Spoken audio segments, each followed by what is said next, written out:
From NFL on Fox and 104.3 The Fan in Denver. It's Mark Schlereth, and he is on the Folsom Lake Honda hotline. Folsom Lake Honda, your one-stop Honda shop. Mark, are you becoming a Brock Purdy believer? Yeah, I think I was on the bandwagon after his first start. And again, one of the things I had said about the San Francisco 49ers, they're not built on the quarterback winning them a game. They're built on the quarterback not losing them a game. And so through their run game, through their play action stuff, the way they operate, it's really about managing yourself and essentially orchestrating the offense. And now that doesn't mean he hasn't made some great plays and some great throws, because he certainly has. But guy has got unbelievable foot energy. You watch him understand protection, where he's got to go with the ball, when he's got to get it out fast, when he's hot, like all those things, changing protections, things of that nature. The things that most rookie quarterbacks have a real tough time with is protection and understanding that part of the game. And he definitely gives that. He's been well coached, coming up, and obviously he's got a really strong football mind, so to speak. How impressive is what Kyle Shanahan has done this year, now on his third quarterback, and not to mention all the other injuries that this team has dealt with this season? Yeah, well, I mean, Kyle's a great coach. Not a good coach. He's a great coach. And I think, very much like his father, who I played for a long time, really helps you understand the game on a more global perspective. So here's what we're going to do. Here's why we're going to do it.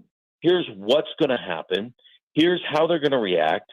And here's what we're going to get. And everybody needs to buy into that. And if you buy into that and you do some of the dirty work, wide receiver, tight end, running back, guess what? Then I'm going to get you this explosive play. We're going to get to the red zone. We're going to play off of that run we had 4 times. It's not worth a crap. And I'm going to get you a touchdown. And I'm going to get you a touchdown. It's like a episode of Oprah, in a Christmas holiday. You get a touchdown. You get a touchdown. You get a touchdown. Like, that's how they operate over there. And they do a phenomenal job. Not just Kyle Shanahan, but their whole organization. John Lynch, got to give him just a ton of credit. Like, he didn't just get named general manager and then sit on his, Hall of Fame resume.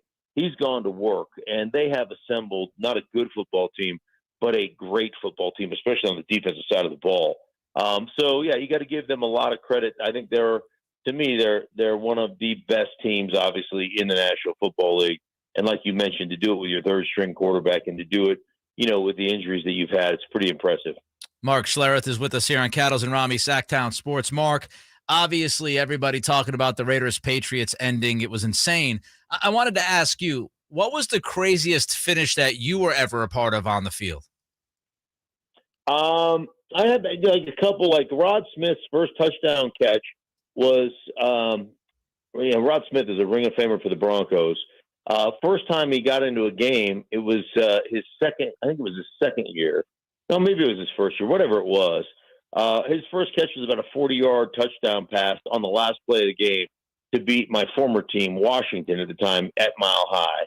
So that was pretty doggone exciting to get that victory, especially the team that just told you couldn't play.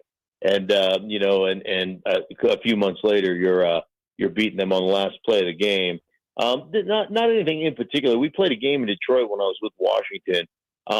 And we were down 18 points going into the fourth quarter, and we ended up sending that game into overtime and winning in overtime. Wow! And I think we had 65 snaps, 65 offensive plays in the fourth quarter in overtime. Oh my God! What? Which we had, I believe if I remember correctly, we had 107 offensive snaps in that game. And I just remember on the turf, 107 offensive snaps. Like, everybody's still limping around on Friday, before we play the next game. So, that was an epic comeback for us in the Silverdome at the time. Should anybody be proud at the outcome of that? Looked like two teams that did not want to win is what my partner here and I said. And the Raiders should count their blessings that they won on one of the craziest and dumbest plays I've ever seen in an NFL game. Well, here's the thing, when you spend some time around the Patriots and some of the guys that play for the Patriots and Bill Belichick, and you talk to Bill Belichick, he'll tell you one of the core principles of his coaching philosophy is more games are lost than won. And if we're smart and we understand situational football and we don't make gaffes and stupid plays, the other team is going to make a dumb play and we're going to capitalize on it and we'll win the game. That's how the Patriots win games. It's not usually how games are ended for the New England Patriots. It just is one of the, like, seriously, one of the dumbest things I have ever seen on a football field. It's like, what are you guys are going to play to overtime? What are you doing? So, it's ridiculously stupid, but very fortunate for the Raiders. Mark Schlereth is with us, NFL on Fox 104.3 The Fan. Of course, he's on the Folsom Lake Honda hotline. Folsom Lake Honda, your one-stop Honda shop. Mark, the Detroit Lions, to you, are they the best story in the NFL right now? I'm actually watching that tape right now between Detroit and Minnesota, and it's phenomenal. They are just playing with the confidence and the swagger of their head coach. And, he instilled this going all the way back to training camp, in a day and age where nobody touches each other, nobody hits, nobody does anything, right? We're like, it's like a bunch of China dolls out there and nobody does it. And everybody is hurt. Like everybody in the league has injuries. And here's the Detroit Lions playing that physical style in training camp, hard knocks, hard nose, all this, that, and the other. I did the first game of the season for the Detroit Lions. They lost to Philadelphia, but it was a close game and they put up some offensive points. And I was asking Dan Campbell, I said, what's the best part of your football team? The strength of your football team? He goes, my offensive line, no question. We can maul people. We can just beat people up. We're going to be physical. We're going to run the ball. We're going to do all these. And I'm, well, who's the best player? He goes, Penei Sewell, our right tackle, best player on our football team. And he just goes on and on and on. But it shows, man, the way they practice on Fridays, it's fast. The tempo is great.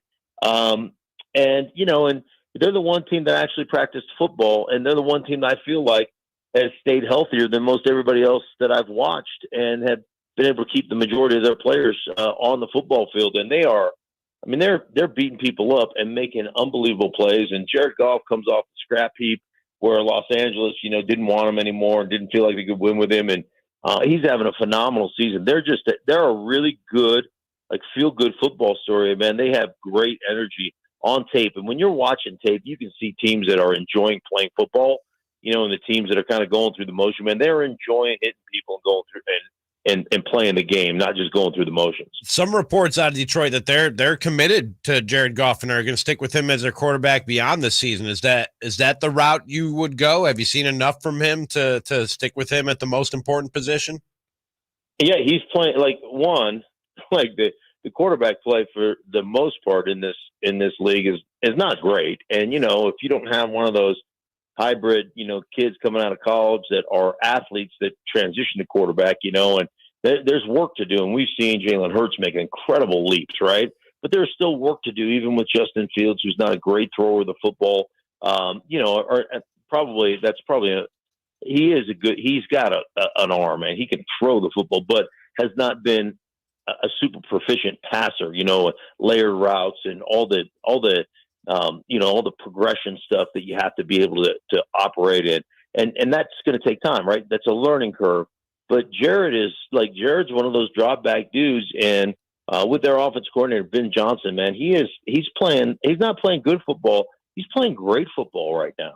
And it's fun to watch. So yeah, I don't have any issue with them saying, hey man, we're going to stick long-term with this guy. Mark, as always, we appreciate the time on a Tuesday. Have a great holiday season over the weekend, and we'll catch up next week.